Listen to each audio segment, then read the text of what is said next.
நீ கேட்ட கேள்வி கரெக்ட். உச்சன்னு சொன்னா நல்லது சொல்லுவாங்க. அவனுக்கு என்னப்பா சுக்கிரன் உச்சம், அவனுக்கு என்னப்பா கிரக உச்சம்பாங்க. உச்சம் உச்சன் உச்சம் ஒளி, லைட். இந்த பிரபஞ்சத்துல எல்லாமே ஒளி, ஒளி மூலமா தான் பேசும். லைட் அண்ட் சவுண்ட், வேற எந்த ரூபத்திலையும் கனெக்ஷன் வராது. இதுதான். இதுல கிரகங்கள் எல்லாம் லைட், ஒளி தான்.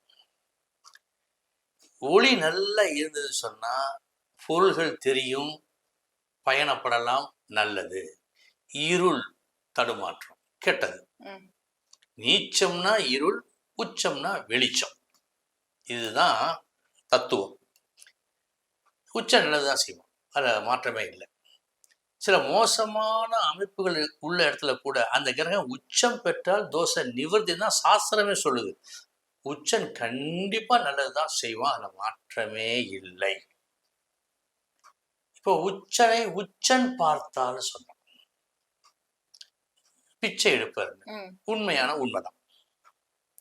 என்ன சார் ஒரு பெரிய முரண்பாடா இருக்குது, 100 ரூபா வருமானம், இன்னொரு 100 ரூபா வருமானம், 200, நல்லது தானே சார் அது?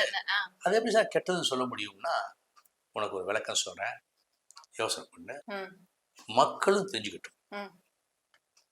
இப்போ நீ நைட்ல வந்து கார்ல போற, இருட்டு, ஹெட்லைட் லைட் போட்டுரு.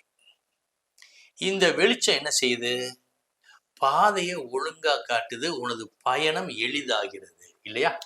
இருட்டுல போக முடியாத, அப்போ இந்த வெளிச்சம் உதவுது. உச்சன் உதவுறான், திருப்தி. பகல் போல இருக்குது, நீ தாராளமா கார் ஓட்டு போற, ஏத்தாப்புல இன்னொரு கார் வருது, அவனும் வெளிச்சம் போட்டு வர்றான், அது நம்மளுக்கு பாதிப்பு தான். இந்த வெளிச்சம் இந்த வெளிச்சம் சந்திச்சால் என்ன ஆகும்? பாதிப்பு தான். கண்ணு தெரியாது. உச்சனை உச்சன் பார்த்தால் பிச்சை எடுப்பார். இதுதாம்மா இந்த ஜோதிடத்தை படிக்கிறாங்க இல்லையா, படிக்கும் போது நிறைய புக்ஸ் படிக்கணும். கண்டதை கற்பவன் தான் பண்டிதனாவான், மேல்நாட்டு விஷயம் எல்லாத்தையும் பார்க்கணும். ஒரு கட்டம் வரும், அப்படி நீ படிக்க வேண்டிய அவசியம் இருக்காது, யோசிக்க வேண்டிய அவசியம் மட்டும்தான் ஏற்படும்.